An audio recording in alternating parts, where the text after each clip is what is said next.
You're listening to Mom and Doc Talk, where we talk all things healing pans and pandas with an emphasis on homeopathy.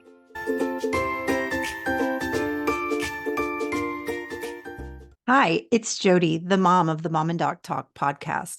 We're taking a short pause this summer to enjoy our families and hope you're doing the same. We're also doing some prep work for season 2 of the Mom and Doc Talk podcast. We've got some really exciting episodes coming your way starting August 27th. In the meantime, we wanted to give you guys the opportunity to catch up on any episodes that you might have missed or take a break. We know you need a break. You deserve a break. Here's a rebroadcast of one of our most popular episodes. We hope you enjoy it. This is Mom and Doc Talks, where we talk all things healing pans and pandas with a special emphasis on homeopathy. And today is the day where I get vulnerable and I share my story. And the reason that we're doing this, I don't really necessarily want the attention on me, but Jody nudged me and she said that it's actually quite important because my story is part of why she trusted me. And it's part of why literally thousands of people trust me for the advice and recommendations and feedback that I give on a regular basis in our Facebook group.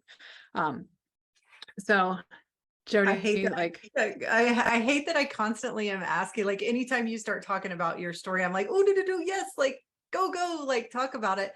I think that it is such an important part of the whole story and why you were the one that was supposed to do this really large thing that you're doing for the Pans and Pandas community. Like, your firsthand experience makes you again, I said it before, it's your life like set you up for us. And I just love hearing your story. So it's always a hard place for me to figure out where to start, because the truth is that my story, where it started, that Jody heard, started at 16, because I didn't realize that all of the things that I had dealt with when I was younger were part of what led to the story that I did share. Because the story that I shared in the past was incomplete, but it was about bipolar disorder, because that's the diagnosis I was ultimately given as an adult who had episodic flares of behavioral and neurological symptoms. And so, Jody, where do you think I should start? Do you think I should start at the actual beginning, or do you think I should start at my journey of my symptoms and then my eventual understanding of what was actually happening? Start at the very beginning. The very beginning. Okay.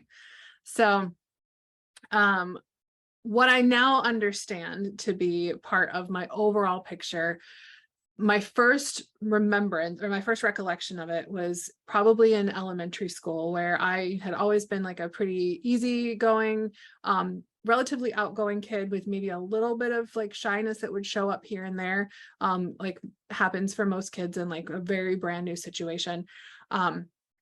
But I had a sudden, like really intense, so like severe episode of separation anxiety that I had never had when I was getting ready to start kindergarten. My parents will still talk to this day about that episode because it was so unlike me, and it was stood out so much compared to the rest of my class. So everybody went for our orientation and we were all coming together. Parents were coming in and they wanted the kids to go sit on the carpet to do like a circle time sort of have a story read to us. And I freaked out and clung to my mother and refused to go. Every other kid went. I didn't. I clung to her and refused to go sit on that carpet. Fortunately, this was a very brief episode, but it was severe enough that my dad stayed home from work my first day of school because they didn't think I was going to get on the bus, and they thought that they were going to have to drive me to school. Mm-hmm. So my dad stayed home so he could stay with my brothers and my mom could take me to school, and she anticipated dragging me in, kicking and screaming and having like a horrible scene.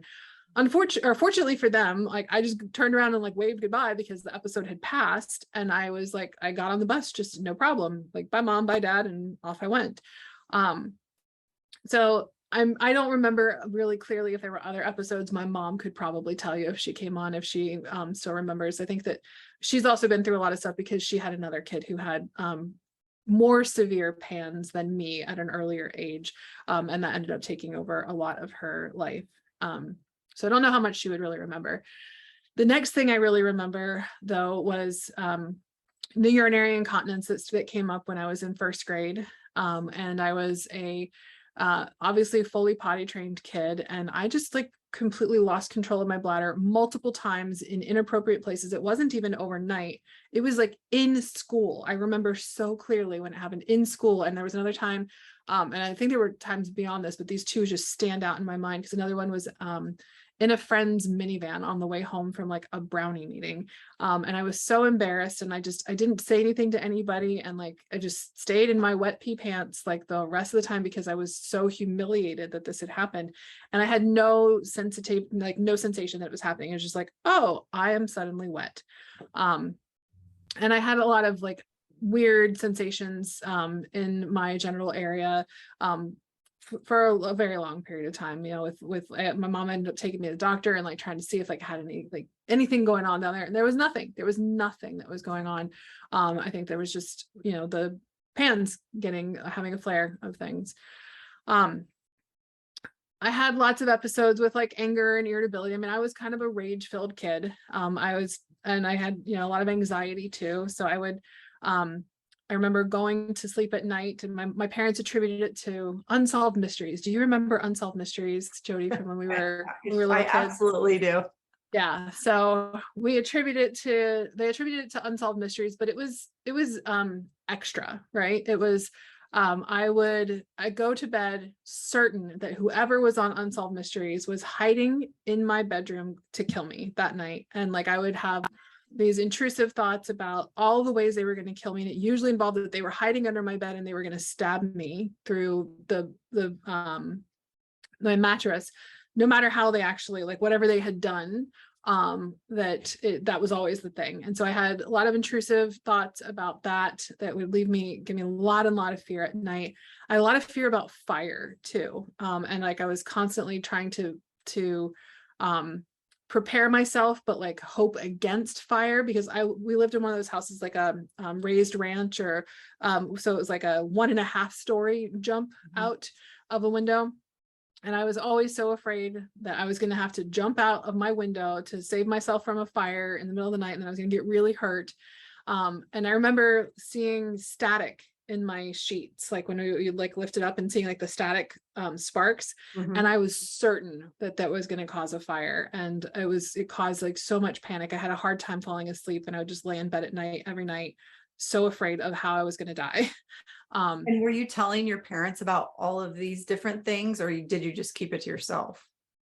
I must have told them, because my parents eventually made me stop watching Unsolved Mysteries. And I know for sure I told my parents that there was a fire starting when I saw the sparks, and they just reassured me, and they said, no, that's fine. That's not going to start a fire. And I knew that they were absolutely wrong, because I saw it. I saw a spark, and sparks are what start fires. So they were clearly wrong. And I was on my own to figure this out. And like, I just had to be prepared to jump out of a window. I had a lot of those anxieties. I had little bouts with like compulsions to, redo certain things, or like, count certain things. So some mild OCD. It was never like a really profound OCD that I had. I don't know about tics, to be perfectly honest. My mom doesn't have a clear recollection of that, so I don't know about tics. But I definitely had rage. And like, I mean, it was bad enough that at one point I threw one of my brothers down the stairs. And when we moved out of the house that I lived in when I was younger, my parents had to replace basically all of the doors in the house, because I had kicked or punched holes in all of them. And it would come in episodes. It would come, like ups and downs, right? Like, I was not always the rage-filled kid. Like, sometimes I was the perfect child, and I was a great kid, and so it would definitely come in spurts, and that I don't know exactly what caused the spurts, with one exception, which was when I was 8. I had my tonsils removed because they were enlarged. They didn't do all of the work I don't think that they ever did a sleep study with me, like they do with Avery. So back in the day, we didn't do that. We're just like, oh, they're big, just yank them out, like line them up. Does everybody want their tonsils out? Sure. Like, we'll do 2 for 1, So I had my tonsils and adenoids removed when I was 8. just because they were really big, and the doctor called them creature tonsils because they were like just so big that they were like almost touching. It was like, Oh, wow. a pretty big deal.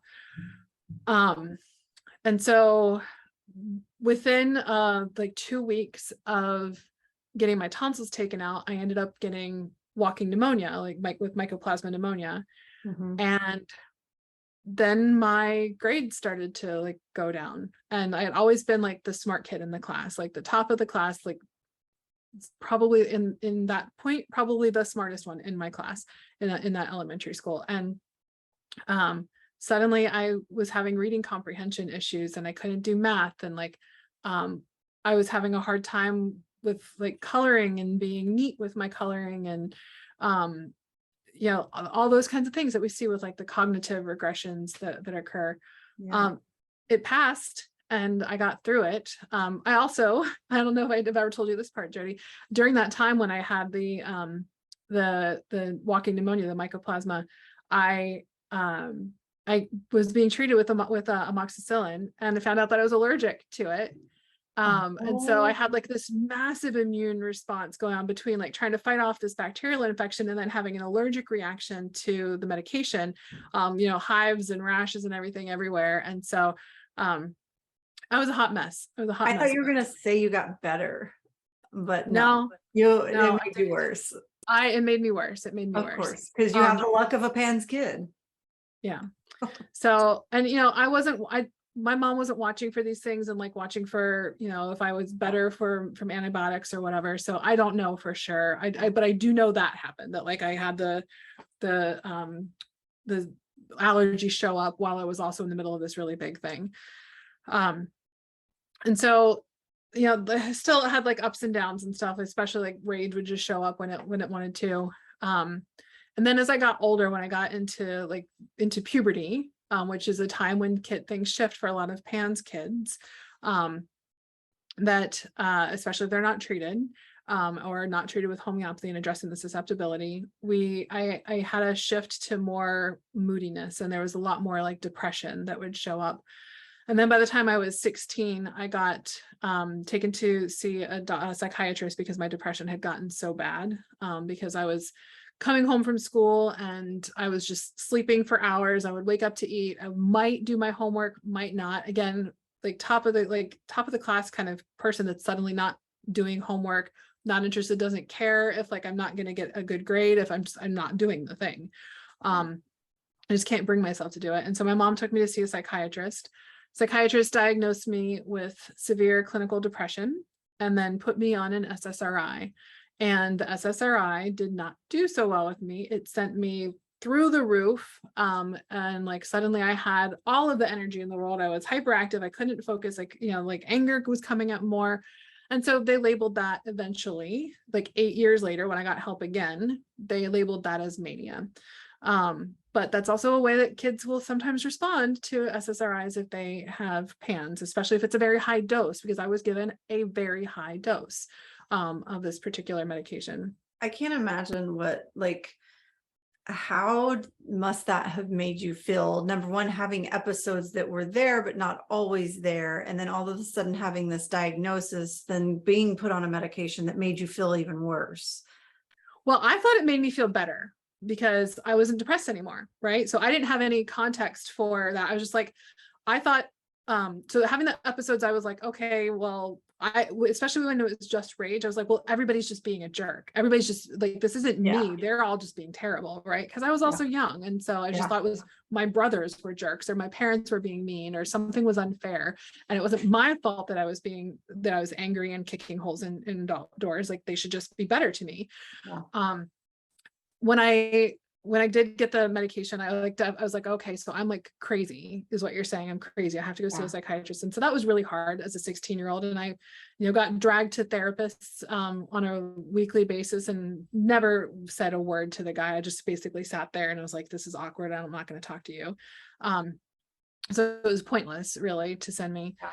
The medication, I felt better in that I didn't feel depressed anymore, but now I was like crazy in another way that I thought was fun. And like, I was like, oh, great. This is just me. And like, I clearly don't need this antidepressant because look at me, I'm doing great.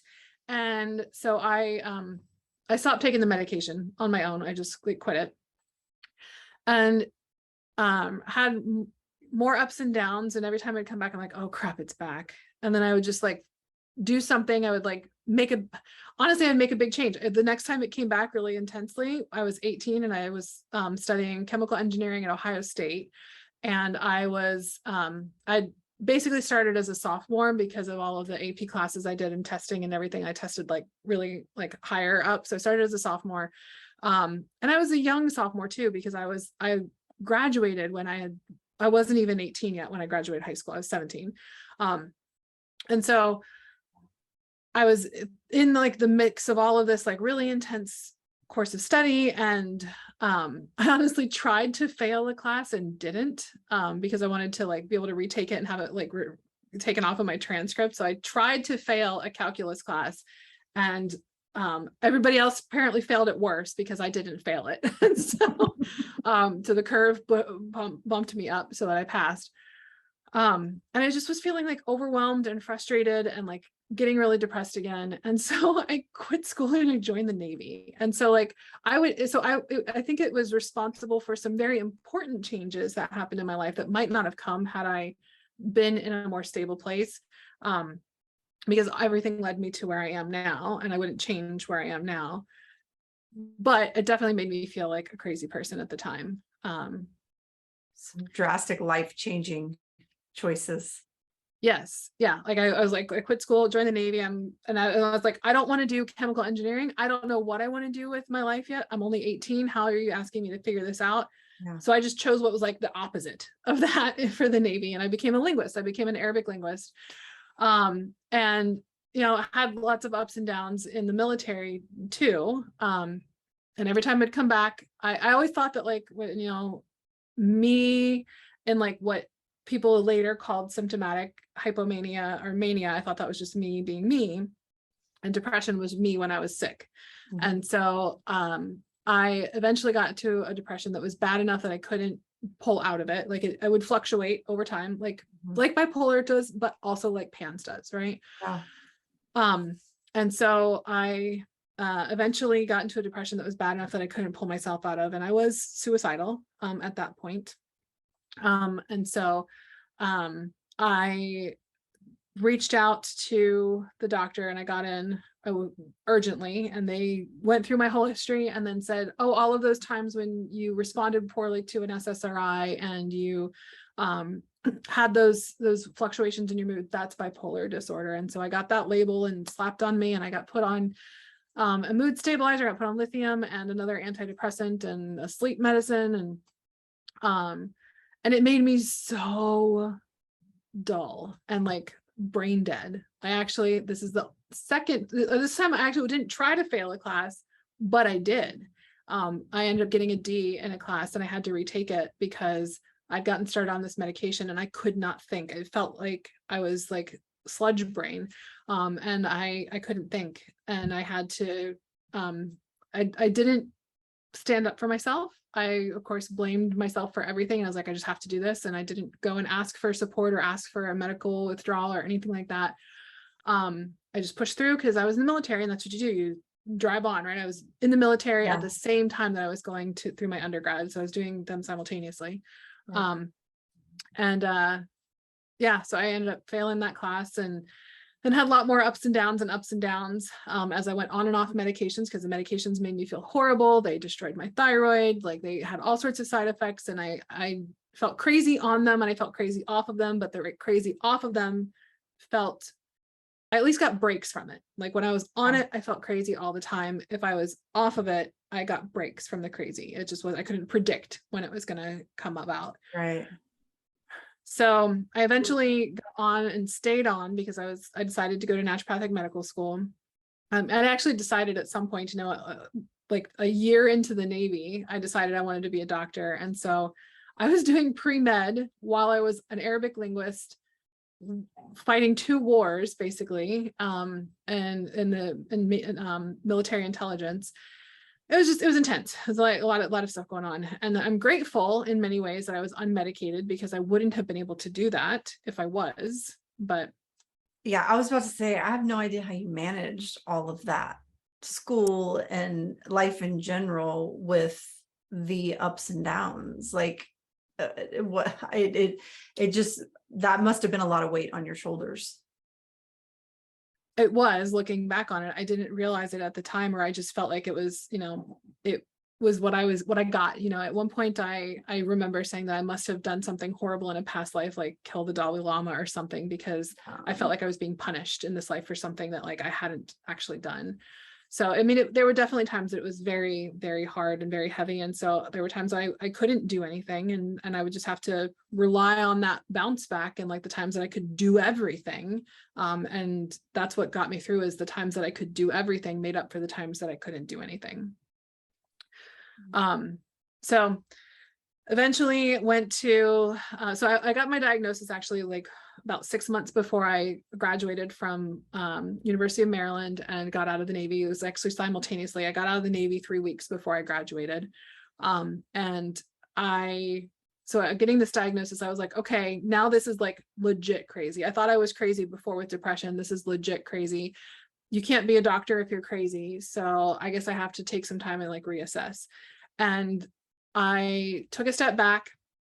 I actually worked as an ABA therapist for about 6 months, and was exploring the possibility of going into psychology and like, something in that realm, because I wanted to help people who had suffered like me and who were getting like treatment, quote unquote treatment, but that treatment didn't make them actually feel very good. It just, made them maybe a little bit less concerning to the people around them. Yeah. And so I ended up getting recruited back to working as an Arabic linguist and in the intelligence community for another 4 years, which was great because it gave me a little bit more time to figure things out. And I realized, okay, I am stable. It gave me a couple of years to see I'm stable. I'm obviously trustworthy with a security clearance. And so this is not a problem, big picture. If I can be stable, I can figure out how to do this. And so I started studying for my MCATs and studying for, getting ready to apply to medical schools. And then I stumbled across naturopathic medicine, realized that this is actually what I was trying to figure out how to do, because I wanted to figure out how to help people not be so burdened by their medications, or help people out without needing to use the medications that were causing so many side effects and so many symptoms for me, and that I'd seen in other people as well. And then so I finally ended up deciding to go to naturopathic medical school instead of conventional medical school, because naturopathic medicine had it already there. Like it was already conventional plus natural in one program, instead of having to do like, a ton of work on like piecemeal it together on my own. And it was in naturopathic medical school that I first learned about homeopathy. And this is like, I almost quit. I think I've told you this many, many times. You've probably heard this a bazillion times, right? Yes. I almost quit naturopathic medical school when I found out about homeopathy, because homeopathy made no sense to me, with it being such dilute forms of medicine. And, how am I going to give people nothing and help them get better, especially with what I wanted to do with helping people who had psychiatric illness to get better. And it wasn't until my psychiatrist at the VA, because I'm a disabled veteran, it wasn't until my psychiatrist at the VA told me that the only way I could have a family was to adopt or get electroconvulsive therapy or shock therapy. And it's like, ridiculous, right? When I had never been hospitalized, like I was stable and able to maintain a job at a high level. I was trusted with government secrets, and suddenly I'm being told I need to get shock therapy. And I was like, well, that doesn't sound like a good idea. Not really what I want to do, because, there's a lot of implications. Like it really affects memory and cognition when you get shock therapy.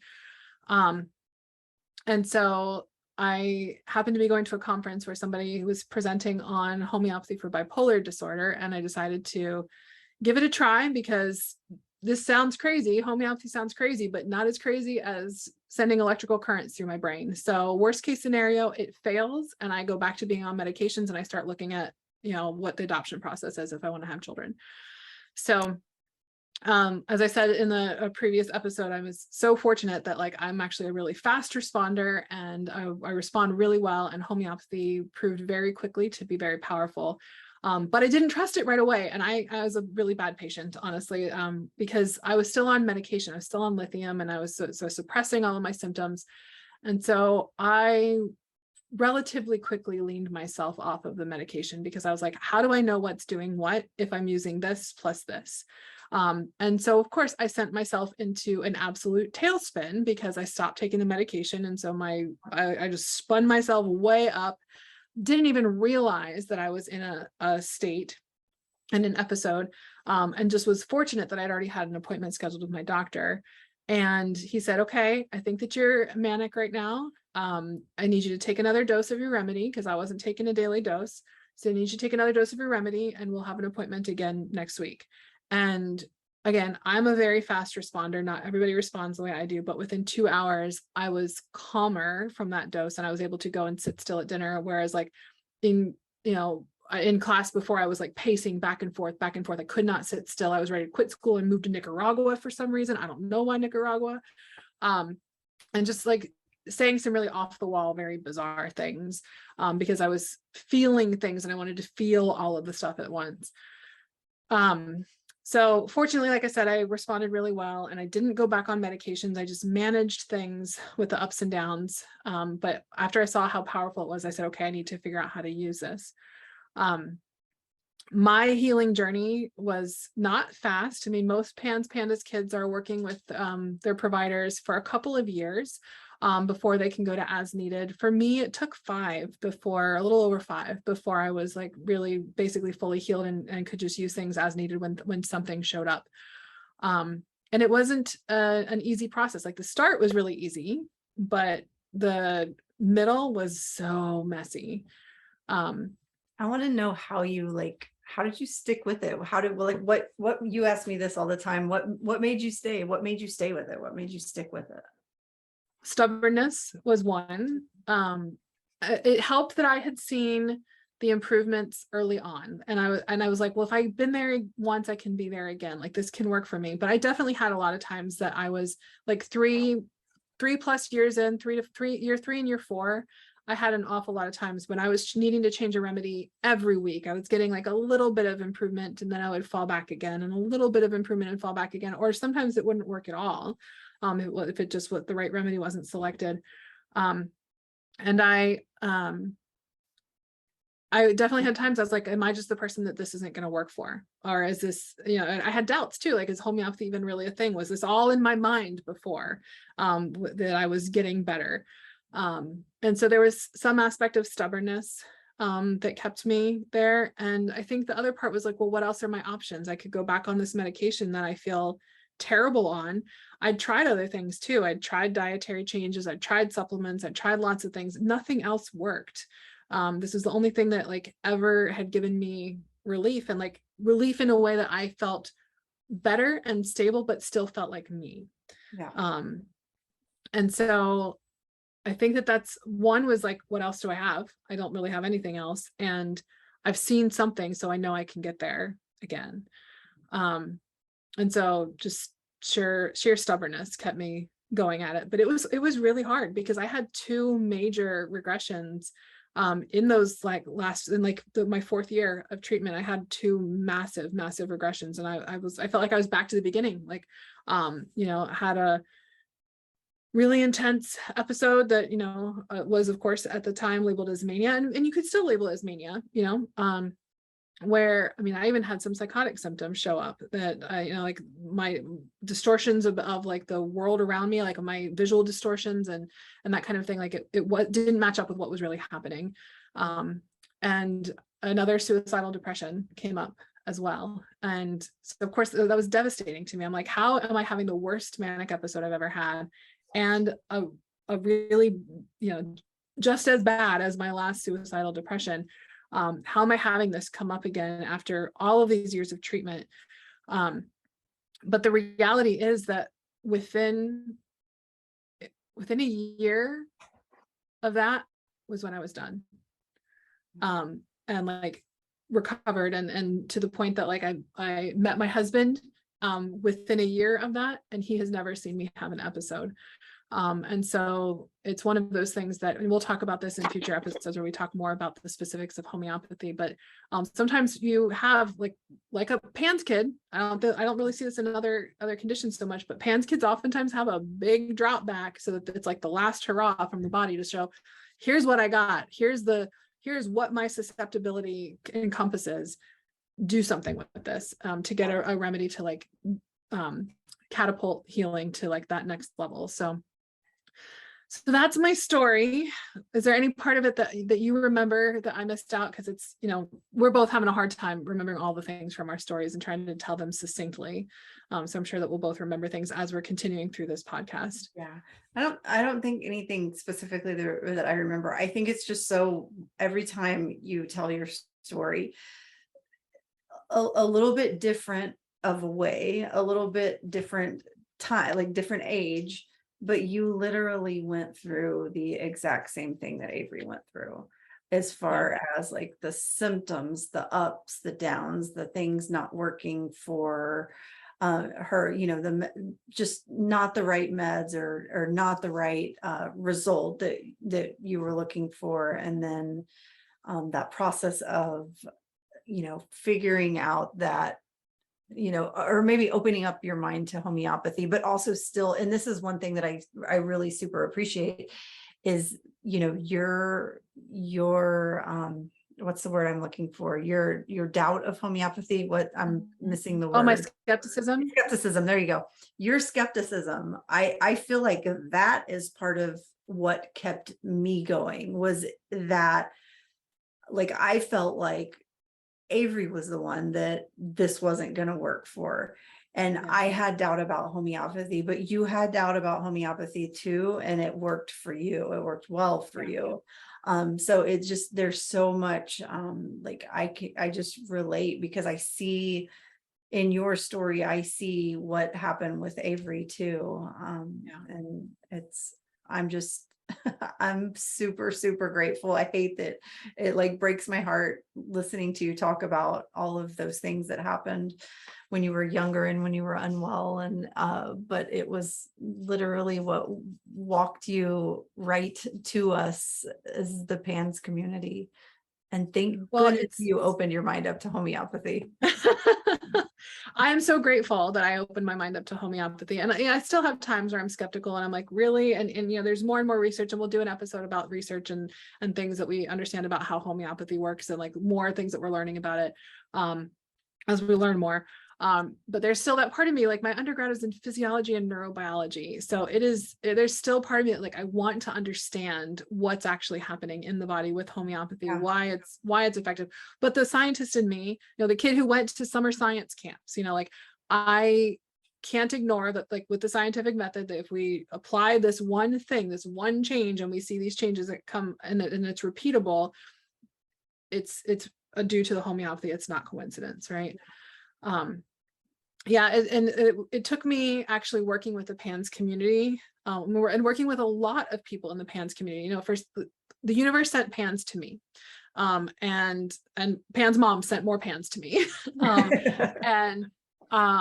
It was through that, working with the community and talking to the moms and talking to the kids and recognizing, like, I get what you're experiencing. I've had that too. And then conversations with my mom where I put all of that together, because I had just accepted that my diagnosis was bipolar disorder, and that's what I had. And that was just whatever mechanism we finally eventually maybe someday learn is happening in bipolar disorder.